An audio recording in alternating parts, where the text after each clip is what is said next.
Hey everyone, welcome to another video from Osaka. It's insanely hot. Never come to Japan between the months of July and August unless you really have to.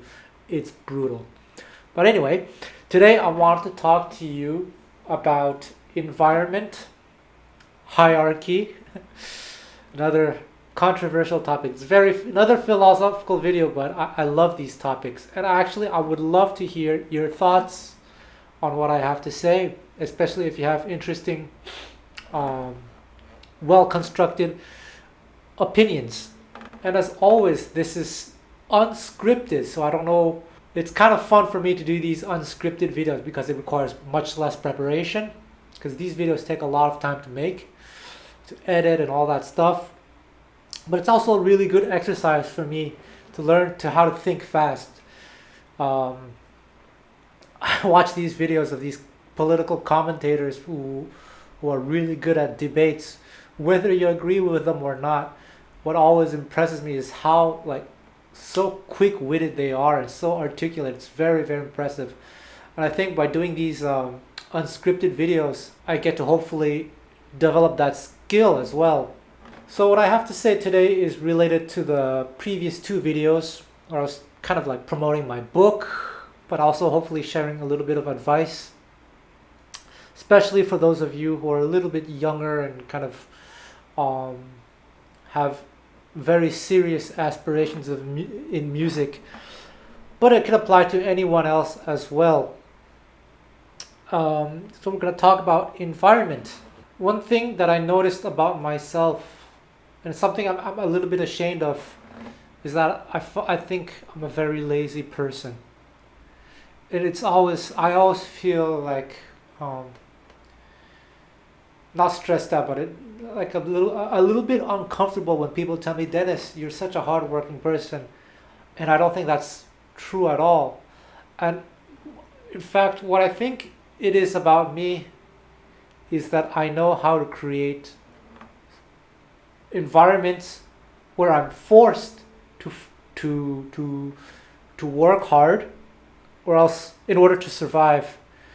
And I guess maybe that's one of my natural talents. We are talking about last week about talent. I know how to create environments in which I can grow organically. That's what I did for music. Somehow managed to befriend all these incredible players who, whether they know it or not, were teachers to me. I didn't take formal lessons or anything like that with them, but being with them, having them just like calling me up just to talk and just invite me to come over and hang out, I learned so much from that. And there's something to be said about environment. I have this belief that the environment can play a huge role in our development as human beings, and especially in music. Is it possible to grow outside of said environment? Yes, of course it is. And I know some examples of people who were not in the environment but who were still able to progress. But statistically, those people are the exception. Whereas people who are in an environment and know how to take advantage of their environment, that's another thing. I've noticed like tremendous difference. I remember back when I was in Montreal, I met people who were playing gypsy jazz, and in my opinion, they were not very, very good. And I was thinking to myself, the way things are, they're probably not going to get good. But then these people move to specific places like Paris or specific places in Europe where there was a big gypsy jazz scene. And then I saw their playing completely change. I think this is the environment factor. My friend, my very good friend, Gian Compuesto, that guy's incredibly smart. If you guys ever meet him, he's from Wisconsin. I think he told me that it was scientifically proven that environment can actually help a lot. I don't know the science behind that. So Gian, if you're watching this, maybe you can share your thoughts on this. But I definitely think that to be true. So in this video, don't mind the title. It's kind of like tongue-in-cheek, but there's an element of truth to it. Like I said, I got to have all these mentors, and I didn't actually have to pay them for lessons. But I did other things for them. Now, some of you dirty-minded folks are probably thinking something really nasty. No, it was not that. Once you have this environment and you know how to take advantage of it, you can grow very, very naturally. And that's how I learned to play jazz. That's how I learned to speak Japanese. I don't actually study Japanese in kind of a formal way. What I do is I put myself in situations where I'm forced to use Japanese.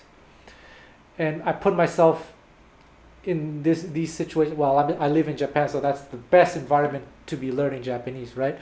But every day I put myself in a situation where I'm forced to use Japanese. And if I make a mistake, or if I'm struggling somehow, I make note of it somewhere. I write it. I actually do write things down. And then I ask my teachers, where did I go wrong, or how can I best express this? And then when I learn that, I go back into the same situation. I try it again until it works, and then I develop some kind of I get used to it, so to speak. I've talked about this in previous videos, that the environment only works if you know how to take advantage of it. Because there are people who move to Japan and never learn to speak Japanese because they don't know how to take advantage of the environment. I know some people also move to like Paris or whatever to play gypsy jazz, but they never really progress because they are not taking advantage of the treasure in front of them. And to take advantage of the treasure, you have to do certain things, right? Put yourself out there. You have to put yourself in kind of uncomfortable situations. Uncomfortable in the sense that because obviously you're there to learn. And so when you're there to learn, you're bound to make mistakes, or you're going to realize that you have a long way to go. And so you have to accept that as part of the learning process. And some of my fondest memories as far as learning music goes, were not in situations where I was playing music, but I was just hanging out with great musicians and they were sharing certain stories with me. And I remember one night, it was with Dorado's family, him and his sons. They were a little bit tipsy. And then suddenly, out of nowhere, Amati grabs his guitar. Amati is Dorado's youngest son that plays guitar. And he just went full philosophical with me. He just started talking about all these things that were so deep, about his technique, about his the way he conceives sound, why he uses his vibrato, why he plays here and there. It was amazing, and it was just I remember this so vividly, and that then got me thinking about sound as well, like the way he was thinking about it. I remember also one of my earlier mentors was Val Adler, with whom I recorded a CD. He invited me to play rhythm guitar along with Hono Winterstein. We recorded an album in 2022. It was released last year, so you can check it out. Anyway, he talked to me so much about musicality, awareness, and seems like trivial things, but these are things when you're there in a room with a musician that you respect, and they're telling you these things that are very deep, like you latch onto them and you think about them. So even Birelli gave me like little things to think about. All these people probably don't realize it, but like I remember a lot of the things that they told me. They probably forget that they told me those things. I remember I actually told Vava, like, I thanked him like for telling me certain things that he told me a long time ago, and he didn't, oh, did I really tell you those things? Oh, okay. All these conversations that I had with these amazing players gave me a lot to think about. But then there's also the playing aspect. I remember spending enough time with Angelo DeBar, and he always wanted to jam. At that time, he was always doing this thing. Well, not always, but quite often enough.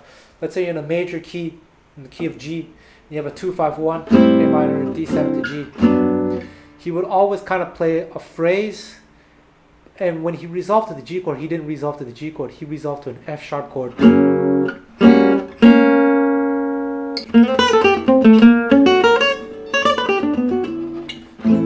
That's what I just did here, an idea in that style, but that's not what he did. But I heard it so much that I started incorporating it in my own playing as well. So that's what I mean by environment. There is a reason why if you go to the Netherlands, the Eindhoven area where the Rosenberg family lives, they all have a similar sound because they grew up with each other. You go to Forbach, the east of France, each individual player has their own style, but you can also see like a common accent. It's the environment. So me being able to access all these great environments was so beneficial to me. So I highly recommend that you go to these music festivals where you can have access to the community. It doesn't have to be the famous players. It can be other festival attendees. Some of them might be really, really good players, even though they're not famous at all. Just being around these people and knowing how to take advantage of that environment does a lot to your playing. It inspires you. I'm really curious to see what Gian has to say about this, about that study he talked about. But beyond that, I want to give you certain strategies about how I got these free lessons. I think a lot of it has to do with me knowing how to STFU. It's a very important thing. When someone likes you, they will probably want to spend time with you as friends or even help you out. And I want to talk to you about this story about Larry Coryell, who is a legendary kind of fusion jazz guitar player. Unfortunately, he passed away. But there was an interview where he shared this story about when he was learning to play jazz as a kid, and he sucked. He went to his first jam session, and he played terribly. And apparently, some guitar player talked to him and said, "Hey kid, you suck. But why don't you come over to my place and play some rhythm for me?" Something like that. I don't know the exact details, but it was something along those lines. So maybe that more experienced musician saw a certain potential in this young Larry Correll. And Lord Larry went on to say that that proved to be insanely beneficial to him, to have access to a more experienced player to play with and to learn from. Now I want to tell you this story about me as well. When I started learning gypsy jazz a long time ago, Stefan Rambo was on tour, and he was not famous yet, but he was in Montreal, and I went to his workshop, and Stefan also noticed that I was extremely serious about this music, extremely diligent. And you know what? He befriended me. And so the next time he came to Montreal, he called me up or messaged me, I forgot. There was no Facebook in those days. Probably emailed me or something, said, "Hey Dennis, let's hang out." I was like, "Oh, cool." So I told him, "Hey, you want to come over?" So he came over with his bass player, and we just started jamming. And that's where I shared that story, I think it was last week or 2 weeks ago, where I just played rhythm for him, poorly, and then he forced me to solo. But the fact that he spent time with me was so very, very beneficial. And it was very humiliating too, because he forced me to solo even though I didn't feel comfortable soloing. But that, being in that uncomfortable situation, got me to think like, all right, I need to fix this somehow. And then I tried to find ways to fix that. Hopefully I have fixed it. So being someone likable plays a huge role in being invited by great players to hang out.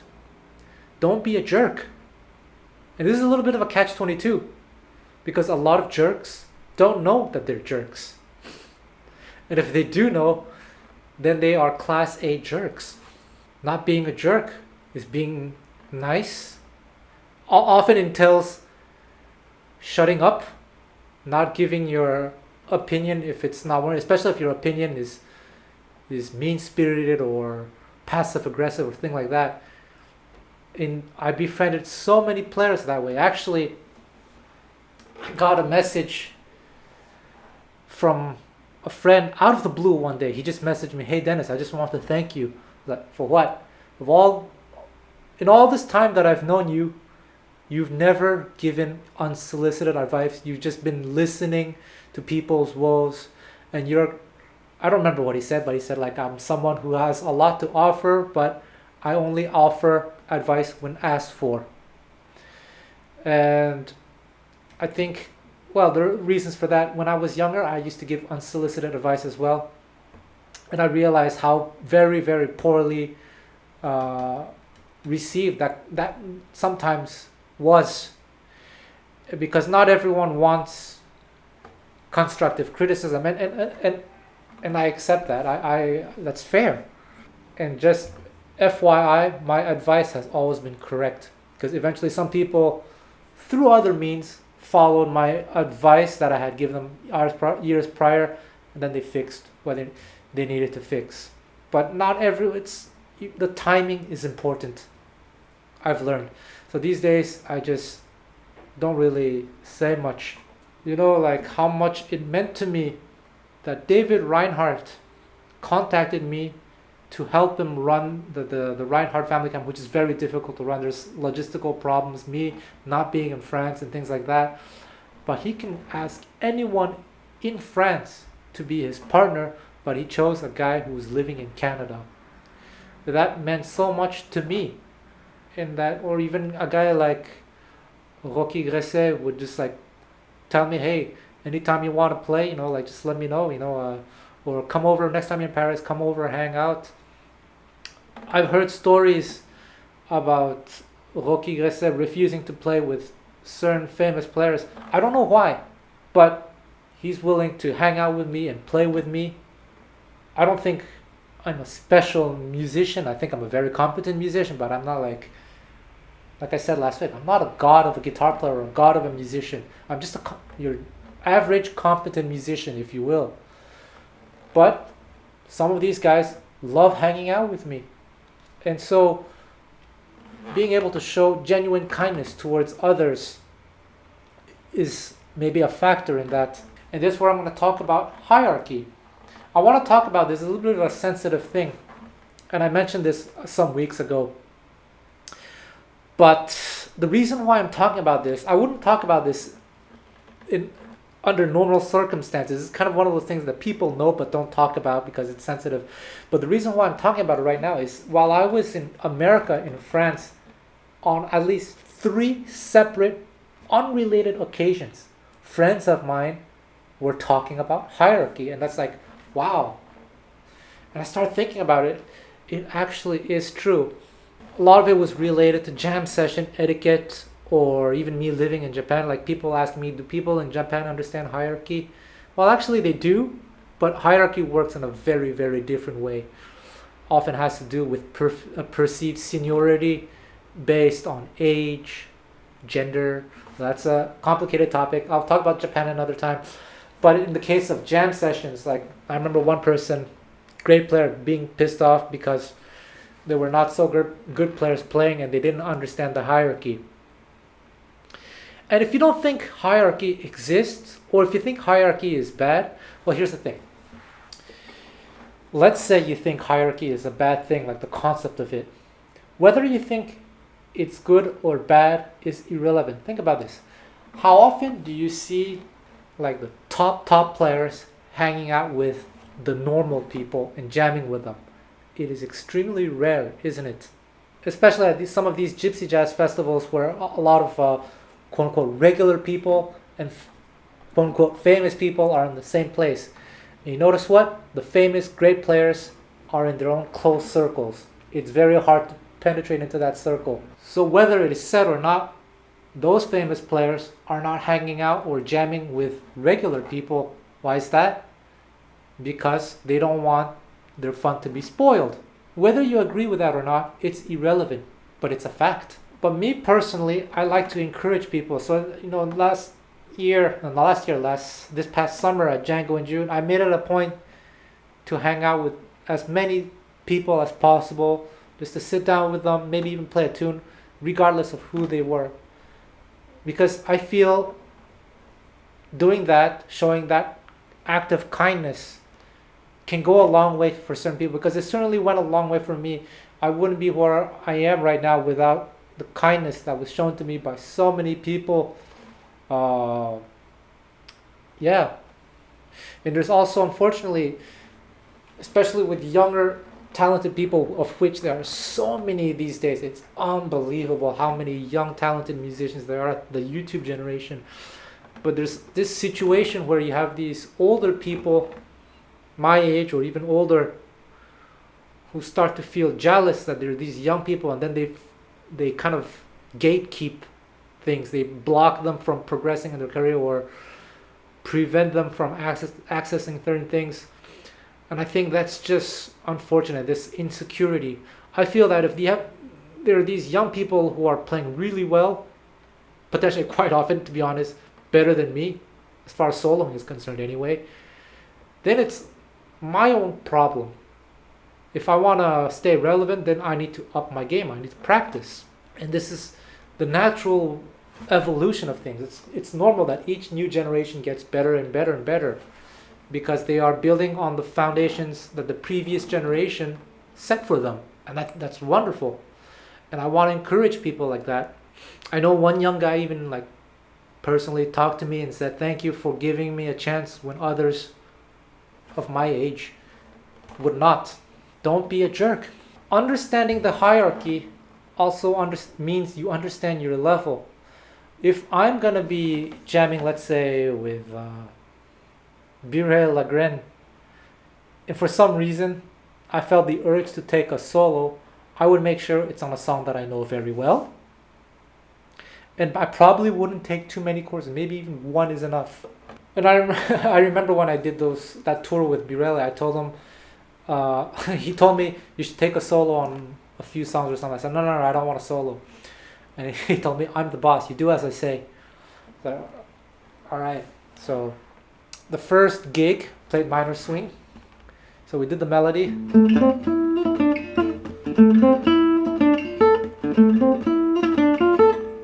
Then he points to me. I didn't know I was gonna take a solo. Just before the chorus starts, he pointed to me. Then I had to solo. Then the second gig, I told myself, all right, he's gonna give me a solo on minor swing. So I was like just mentally preparing myself for that. But no, he gave me a solo on Limehouse Blues. Again, last minute. Played the melody. All right, Dennis, you go. Crap. The third gig, it was Trouble on Bolero. Showing that you respect them and that you understand there's a certain level of hierarchy, I think that goes a long way into them appreciating you even more. And so one of the reasons why that topic was approached this past summer, I didn't initiate that topic. It was someone else, a friend of mine. It was because there was this jam session with all these great players and players, let's say, to put it nicely, who were still learning. And they, quote unquote, dared to play on songs they didn't know and played very poorly because they didn't know the song. So that's an example of not knowing the hierarchy.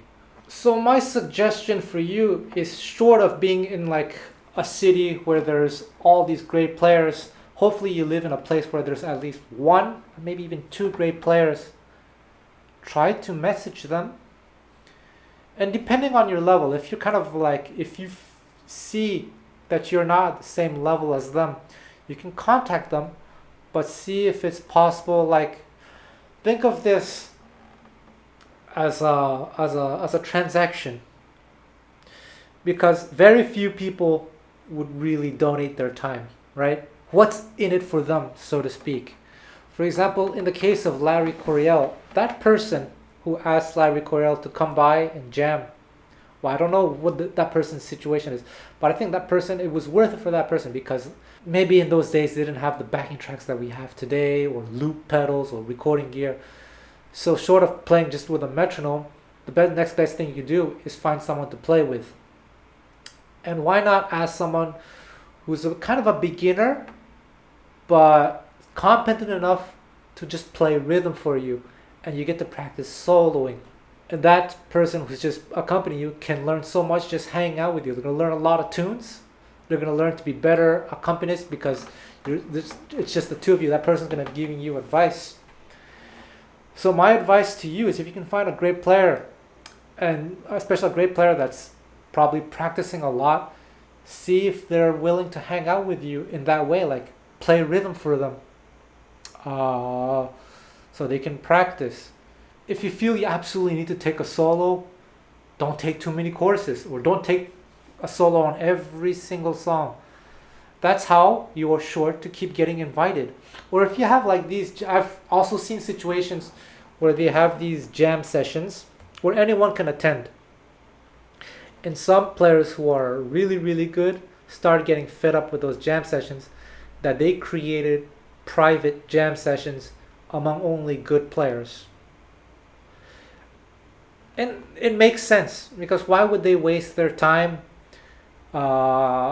playing with players who are not as good, unless they were being extremely generous? And how often are these people willing to be generous? Every single day? Probably not.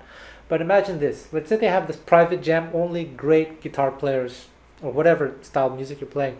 But you say, hey, can I just come and watch? Or can I just come and not even play solos, just play rhythm in the background? Chances are they will say yes. And maybe they even give you advice. If you're slowing down or spin, they'll tell you, hey, don't speed up, don't slow down, don't play too loud like that, and you're going to grow so much. So these are kind of the opportunities that I had. When I started playing Gypsy Jazz, one day, shortly after meeting Stefan Rambo, I was walking down the street and I saw a poster, a flyer, and it was a picture of Django. I was like, what? And it said in French, do you want to learn to play Gypsy Jazz? I'm from Paris. So I called up this guy named Lou, who learned to play rhythm guitar in Paris with I forgot his name actually. Chocolo Winterstein, who was Moreno Winterstein's rhythm player. So he learned to play rhythm with him. He wasn't really much of a soloist. But anyway, I called this guy up and said, oh man, I really want to learn gypsy jazz. So I went to take lessons with him every single week. I practiced so hard. He noticed I was probably his only one of his he didn't have many students. I was probably one of the handful of students that he had, but definitely the only one who was coming back every single week and having practiced everything that he showed me. After maybe a few months of lessons, he stopped taking money from me and he said, hey, let's just go jam at a park. And then from then on, we jam all the time. Free lessons. But quite honestly, like a lot of these situations that I found myself in where people were giving me advice for free, I was so appreciative. But I made sure to show my appreciation in one way or another. Like I would help them out in other ways, like treat them to dinner, lunch, buy them drinks. Have you guys seen that movie Swing? It's a French movie with Chavelo Schmidt. It's a fictional movie. So Chavelo Schmidt plays this very stereotypical gypsy guy who only knows how to play guitar, doesn't know how to read or write. And he befriends this young French kid who wants to learn gypsy jazz. So he starts taking lessons with Chavelo. And this kid helps Chavelo with like government things because he plays this character who can't read and write. So this kid who knows how to read and write is writing letters on his behalf. I've actually had to do things like that in the Sinti community. It's pretty funny. So I made sure to show my appreciation. And by showing your appreciation, the people will like you even more. And myself, there were a few people whom I mentored in that way. Like Will Dickerson. He helped me do certain things, like with accounting and everything like that. In exchange, I hung out with him every single day. We played every single day. And I would give him advice on what to correct, what to do, what not to do. Another guy was Zach Martel, who now works for me. He runs DC Music School. I'm not the guy who runs DC Music School. I'm the owner of DC Music School, but that guy runs the whole thing. I just do like the production aspect of it. So that's some food for thought.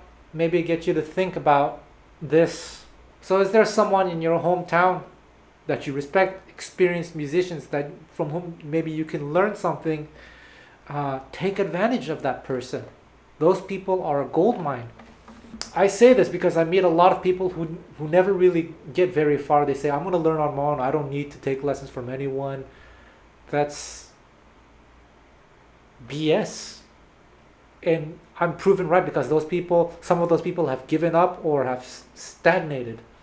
You know, me personally, for the most part, I was a lot of times self-taught, not by choice, because I started to play a lot of this stuff in a time when there were very few resources. If I had access to all these players early on, I would have taken advantage of it. But luckily, it did come over time. I befriended all these players. Stefan Rambo, Ritari Gaganetti, he was another huge mentor for me. Paulus Schaefer, all these players, man. It's thanks to them that I was able to kind of progress. So that's what I mean. Like I found out a way. This is my life hack. I created these environments where I could learn very organically. There's one thing that very impresses me about being here in Japan. Is that a lot of people, it's the sheer insane discipline that they have that I don't have. But what I have is the environment. It's crazy. Jimmy Bruno, here's another guy that I befriended recently. Like, wow, that guy is so much fun. And he emailed me the other day. He's like, hey man, next time you come to the USA, spend a few like weeks or months with us, stay at my place. You know, I have a spare bedroom. Like, you see, if you're not a jerk and you can learn to get along with people, you have access to a gold mine. And what was I going to say? Jimmy Bruno, yeah. He told me, I don't remember the exact story. You will have to ask him. He had a student who came all the way from Japan to take a few lessons with him. So the Japanese guy shows up. he's outside the door like 5 minutes early or something like that. And Jimmy Bruno's looking out the window, like, why is this guy standing outside the door? And then at the time they said they would have the lesson, knocks on the door. And Jimmy's like, why didn't it just come earlier? Anyway, so they have the lesson, and apparently this guy didn't really know much. And Jimmy said, like, all right, you need to learn the songs in this book or something, whatever it was. So the guy goes home to his hotel or whatever, and the next time he shows up for the lesson, he has the entire book memorized. Like, page 53, Autumn Leaves, page 76, Countdown, whatever. He had, like, just everything categorized. This Japanese, like, discipline, hard work is super impressive, but I don't have that. Alright, I want to share one final story about the importance of community. So I was browsing YouTube a few weeks ago, and for some reason, Tetris showed up on my YouTube feed. You guys know that game? I think most of you know that game. It's a very old game. If you don't know it, look it up. But it's a game that has been in existence for almost 40 years. And I didn't really get to explore the full history of the Tetris community. But what I saw in my YouTube feed made me investigate it just a little bit. So basically, there's always been some kind of Tetris community. And of course, with the advent of the internet, the community grew. I guess some player kind of repopularized the game a number of years ago, and that inspired a lot of young people who were born way after the game was released to pick up the game. And something happened 2 years ago in 2021. Someone discovered that there was a way to play the game, physically play the game in such a way that you can surpass what the game developers originally intended. What the game developers originally intended was that if you got so good at the game, playing the normal way, physically, holding the controller like this, I guess at level 29, the blocks fall at such a speed that it is considered impossible to play the game because the mechanics, the controller, don't allow you to go any faster. The blocks fall way too fast for you to be able to maneuver the blocks.